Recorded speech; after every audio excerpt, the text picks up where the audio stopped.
en 1993, et en 1993, Roland Emmerich et Dean Devlin, scénaristes, sont en pleine promotion de leur nouveau blockbuster, Stargate. Au cours d'une conversation entre les deux hommes, qui imaginent se réveiller un matin et découvrir que des vaisseaux extraterrestres monstrueux ont envahi les plus grandes villes du monde, chacun ses conversations, le concept de Independence Day voit le jour. Des films d'invasion alien, il y en a eu des tonnes avant. Là où Independence Day va tirer son épingle du jeu, c'est qu'on est vraiment sur une catastrophe à l'ampleur mondiale. Une catastrophe à très large échelle, parce que comme le dit si bien l'ami Roland, si t'arrivais depuis l'autre bout de la galaxie, est-ce que tu te cacherais dans une ferme ou est-ce que tu préférerais faire une entrée fracassante? Du coup, c'est décidé, Roland Emmerich va tout faire péter et Independence Day sera son prochain film.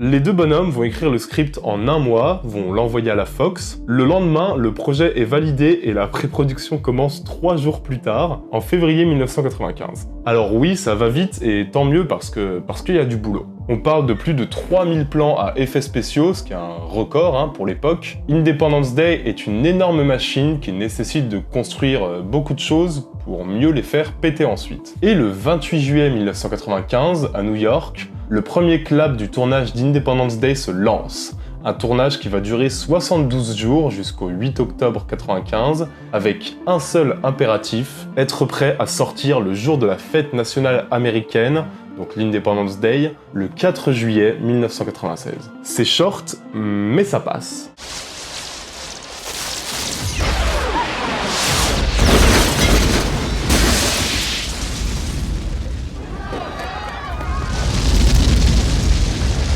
Une énorme promo se met en place, et là je vous parle de spot pub pendant le Super Bowl, je vous parle de partenariat avec Apple, avec Coca, etc.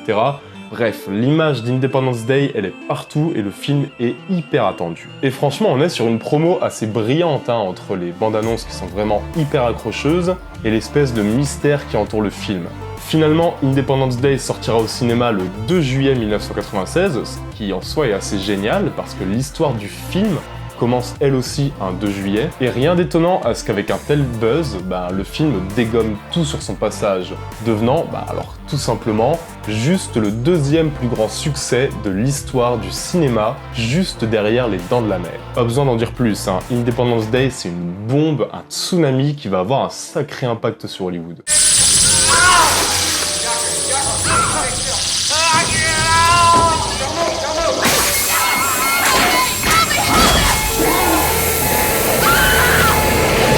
Jamais un film catastrophe de science-fiction n'a eu cette ampleur, ce casting et surtout ce succès. Independence Day, il coche toutes les cases, certes, ça on est tous d'accord, il va rien révolutionner, son scénario est cousu de fil blanc, son intrigue et sa caractérisation, tout ça c'est très primaire, mais son concept, sa générosité, sa mise en scène, et surtout, franchement, ses effets visuels. Tout ça, ça suffit largement à contenter un public qui va plébisciter le film. On est sur du grand spectacle, et sur une vision qui est quand même assez novatrice de l'invasion alien.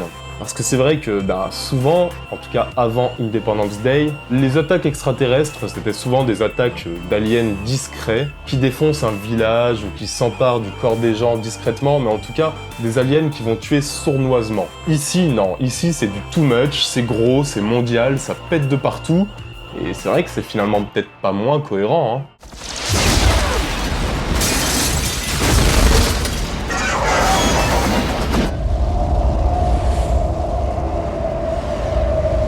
Independence Day, c'est un énorme plaisir coupable, qui a lancé lui-même une vague de films catastrophes surfant sur son succès, mais qui doit lui aussi beaucoup à des grands classiques de la science-fiction. Parce qu'en vrai, les films d'invasion alien à grande échelle existaient quand même bien avant Independence Day. Et du coup, je vois là l'occasion de vous parler de sacrés grands films, c'est les mêmes, en mieux.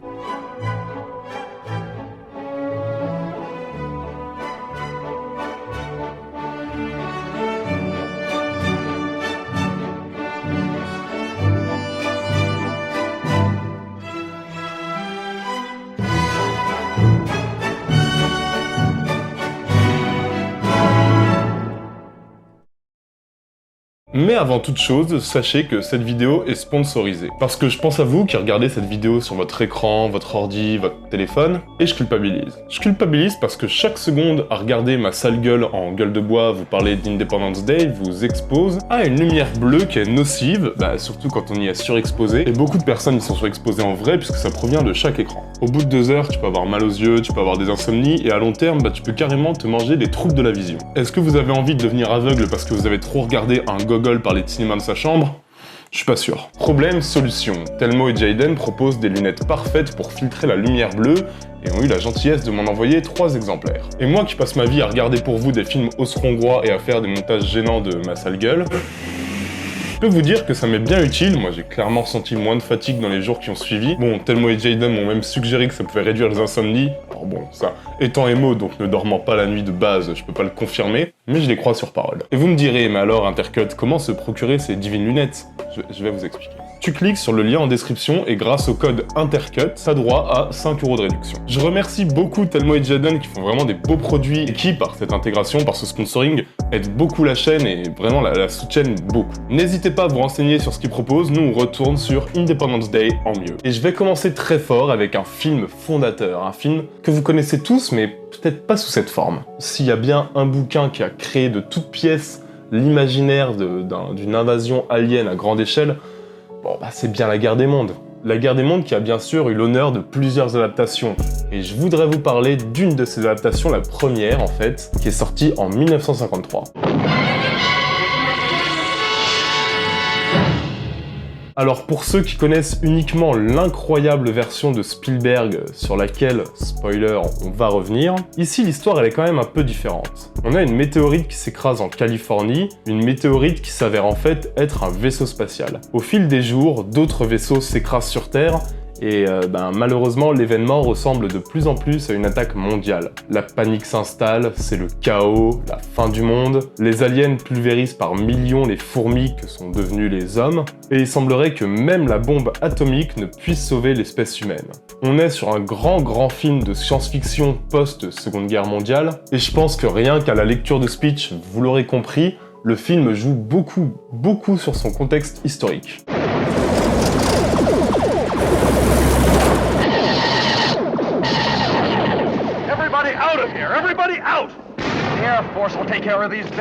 Très clairement, La Guerre des Mondes version 1953, c'est un film traumatisé. Un film traumatisé par l'arme atomique, par la peur d'un envahisseur surpuissant, par l'impuissance de l'humanité. Bon, alors ça, c'est quelque chose qui est assez récurrent dans les nombreux films de science-fiction de l'époque. Mais là où La Guerre des Mondes va sortir son épingle du jeu et va vraiment devenir gigantesque, c'est par sa mise en scène, c'est par son ambition et c'est par son ambiance. Franchement les gars, la photographie de ce film est hallucinante. Ses effets spéciaux ont mis une claque à tout le monde à l'époque, bien plus que Independence Day a pu le faire à son époque à lui. D'ailleurs, ils ont gagné l'Oscar. Avant La Guerre des Mondes, on avait rarement aussi bien filmé l'apocalypse à l'époque.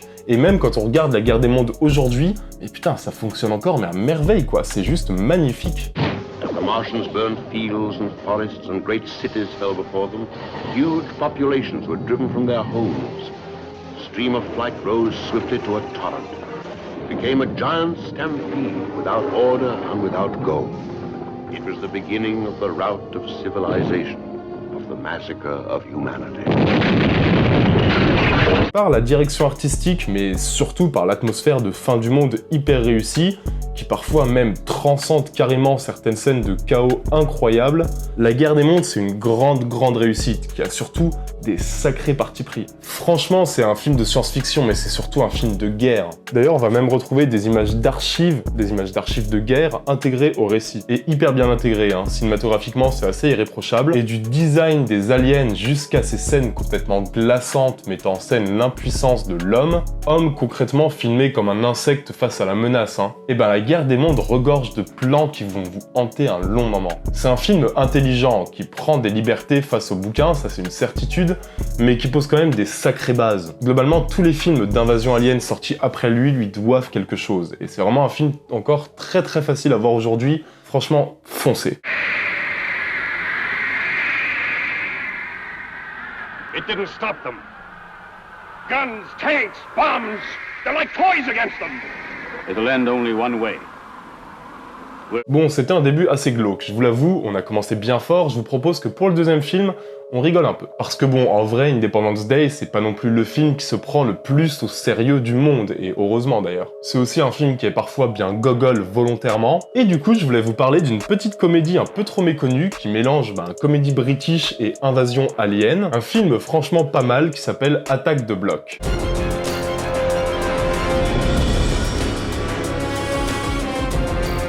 Attack the Block, c'est un film sorti en 2011 et qui est complètement dans la lignée des films d'Edgar Wright. D'ailleurs, on va en reparler rapidement d'Edgar Wright, les gars. Bref, ici on va suivre un groupe d'adolescents qui vont se retrouver, malheureusement pour eux, en pleine invasion extraterrestre à Londres. J'en dis pas plus, de toute façon j'ai pas besoin d'en dire plus, c'est le postulat de base, faut juste que vous sachiez que ce film, mais c'est le bordel. Le film part à 1000 à l'heure et va prendre quelques virages narratifs assez surprenants. Franchement, vous pouvez me croire, Attack the Block a quand même des sacrées qualités à faire valoir. Et déjà, première chose, clairement, c'est l'énergie du film.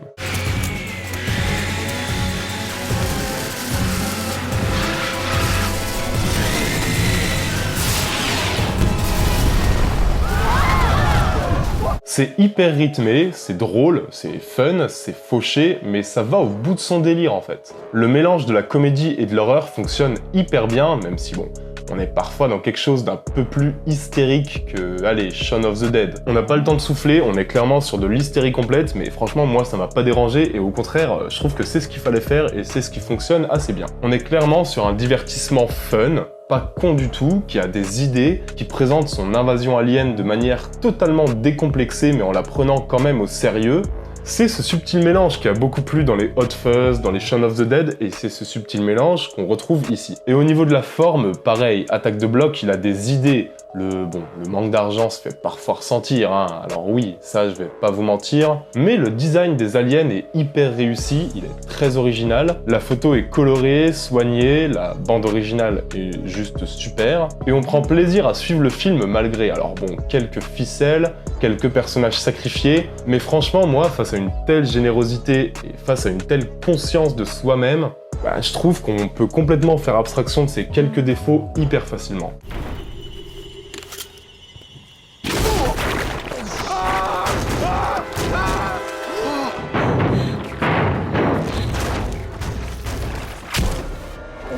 J'en parle rapidement, j'ai encore énormément de films à évoquer, mais Attack the Block, c'est quand même un film qui a des choses à vendre, quoi. On va se prendre un tsunami de situations absurdes, un tsunami de punchline, et franchement, moi, j'en demandais pas plus. Si vous voulez passer un bon moment facile avec quelques bières devant un film d'invasion alien, c'est clairement le film qu'il vous faut, c'est un film qui est passé un peu trop inaperçu, c'est un film qui pousse le côté fun d'Independence Day à fond, et c'est donc un film que je vous conseille.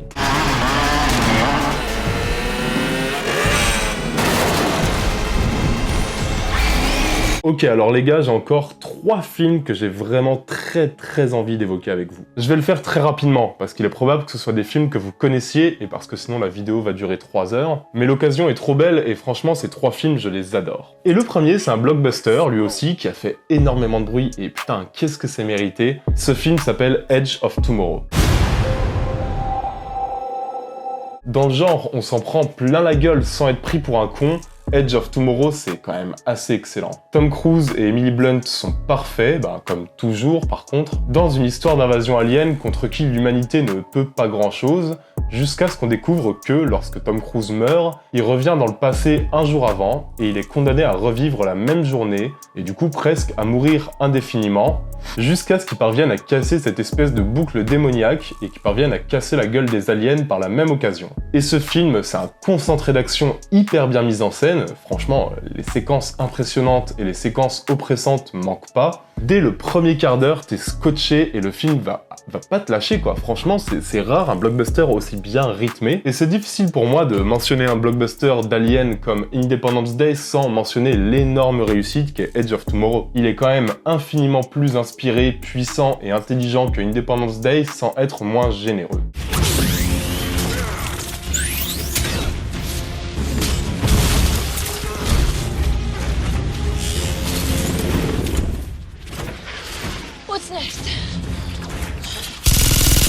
Je voulais aussi vous parler du pape de l'invasion alien à grande échelle, un film qui est sorti un peu après la guerre des mondes de 1953, et qui a eu sa petite influence aussi, hein, un film qui s'appelle Quand les soucoupes volantes attaquent.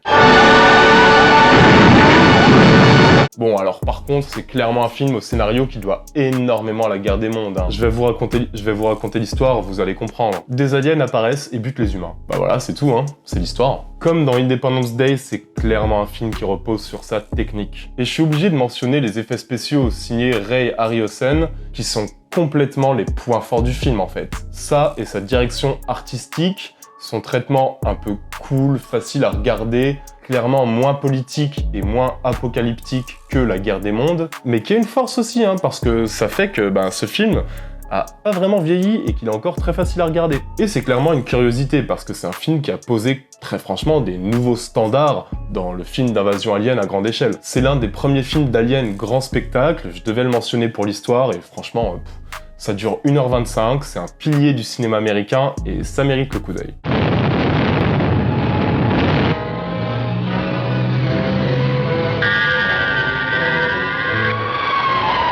Bon, et je le mentionne en 20 secondes, parce que je me devais de le mentionner comme ça pour l'exemple, mais promis, j'y reviendrai plus en détail sur cette chaîne. La guerre des mondes de Steven Spielberg, bah ouais, évidemment. L'un des plus grands blockbusters américains depuis 25 ans. Un film où tout est d'une précision dingue, et je pense notamment à cette scène incroyable où la transition d'un monde paisible à un chaos destructeur se fait en 3 plans. C'est peut-être pour moi le film où la mise en scène de Spielberg est la plus grande.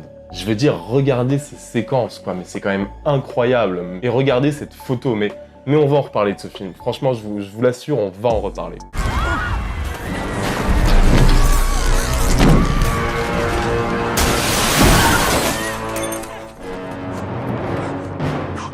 D'ici là, c'est la fin de cette vidéo, j'espère qu'elle vous aura plu. Comme d'habitude, c'est vous qui choisissez le thème de la prochaine vidéo. Et je vous propose vendredi 13 en mieux, ou alors, et putain, je crois que ça fait des années que je l'ai proposé pour la dernière fois, Gremlins en moins bien.